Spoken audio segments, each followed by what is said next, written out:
Bonjour et bienvenue.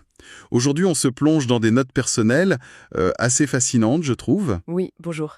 rédigées par un habitant de Nyon, en Suisse, principalement entre 2022 et 2025. Mm, Et ce qui ressort vraiment, c'est un sentiment de décalage c'est ça, entre la vie de son quartier, surtout la nuit, et puis la manière dont la ville semble fonctionner, officiellement, quoi. tout à fait.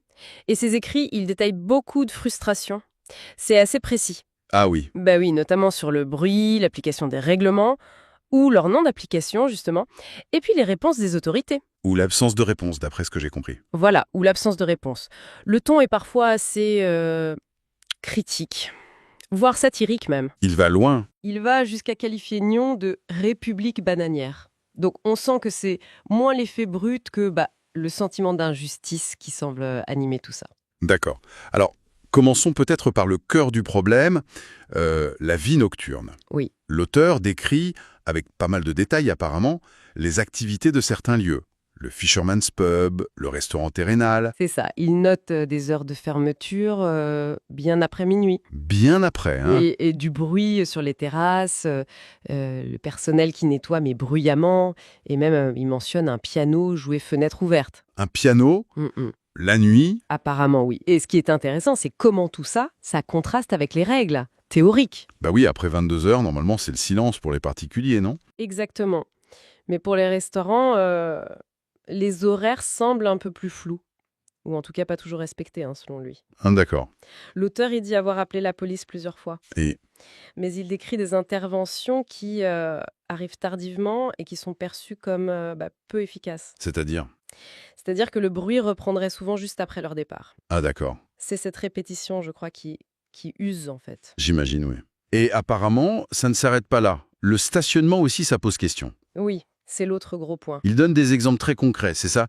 Une Jeep bleue. Oui, associé au propriétaire du Fisherman's, un certain Gregory Custer, Mhm. ou une Audi, liée à une employée du même pub, Cindy Clur. Et qu'est-ce qu'elles font, ces voitures? Eh bien, elle resterait garée assez longtemps sur des places de livraison ou en zone interdite. Ah oui. Le prétexte, ce serait des déchargements. Mais l'auteur, il est sceptique. Il parle de déchargements invisibles. Invisible. C'est-à-dire qu'il ne voit jamais rien décharger. C'est ça, l'idée. Et il met ça en parallèle avec ses propres expériences. Lui, quand il décharge. Oui, ou pour un simple déchargement rapide, il dit avoir eu affaire aux assistants de police. D'accord. Donc, Donc c'est cette accumulation d'exemples qui nourrit chez lui une perception de favoritisme. de deux poids, deux mesures. Exactement, deux poids, deux mesures. On sent que ce n'est plus juste une critique du bruit ou du parking, là, c'est plus profond. Oui, ça touche à quelque chose de plus systémique, on dirait. Tout à fait. Ce qui nous amène, logiquement, à la critique plus directe des autorités locales. Voilà. Le syndic, donc le maire de la commune, Daniel Rosla, est particulièrement visé. Oui, il est même surnommé ironiquement le singe rusé dans les notes. Ah oui, quand même. Et qu'est-ce qui lui est reproché, concrètement? Principalement de ne pas répondre à ses sollicitations. Ah, Sauf une fois, apparemment, sur un sujet de retraite, mais avec une réponse jugée à côté de la plaque. d'accord. L'auteur parle d'une stratégie de l'ignorance. C'est le terme utilisé, oui. Et cette critique, elle s'étend un peu à la politique locale en général. Comment ça? L'auteur suggère que le syndic pourrait chercher à écarter des concurrents politiques. Il cite l'affaire Élise Buckle comme un exemple possible de ça.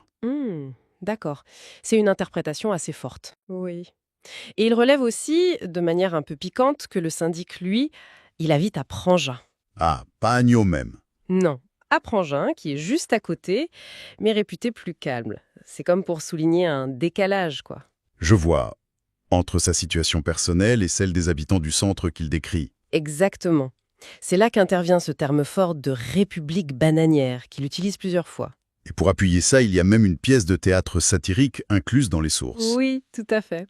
Cette pièce, elle est assez révélatrice du ton. Elle raconte quoi? Elle met en scène les élus locaux, Rosselat, Custer sont mentionnés, et la police, mais de façon très caricaturale. Genre? On y voit des débats décrits comme absurdes, des petites luttes de pouvoir. C'est une manière d'utiliser l'humour, un humour un peu noir peut-être. Pour dénoncer ce qu'il perçoit comme un dysfonctionnement. Voilà. Un dysfonctionnement et une forme d'arbitraire dans la gestion municipale. C'est ça l'idée. Donc, au final, si on résume, ces notes, elles brossent le portrait d'un fossé, en fait. Oui, un vrai fossé. Le fossé entre les règles affichées d'une ville, suisse, plutôt tranquille en apparence, Mhm. et l'expérience très différente vécue par au moins un de ses citoyens, qui voit des passe-droits et qui subit des nuisances récurrentes. C'est exactement ça. Et au-delà des anecdotes qui sont parfois très spécifiques, hein, Oui. ce qui est soulevé ici, c'est vraiment la question de l'équité. L'équité dans l'application des règles, c'est aussi la question de la transparence des décisions locales Et la réactivité des institutions. et la capacité des institutions à écouter et surtout à répondre réellement aux préoccupations des habitants. Ce qui laisse une question en suspens, peut-être pour prolonger la réflexion. Oui. Quand on a l'impression, comme cet auteur visiblement, que les systèmes locaux sont un peu opaques ou influencés par des réseaux établis, quelle marge de manœuvre il reste pour une voix individuelle? C'est une bonne question. Comment faire pour que cette voix soit non seulement entendue, mais qu'elle puisse aussi, peut-être, aboutir à des changements concrets sur le terrain? C'est toute la question de la participation citoyenne et de l'efficacité de l'action locale, effectivement. Une vaste question.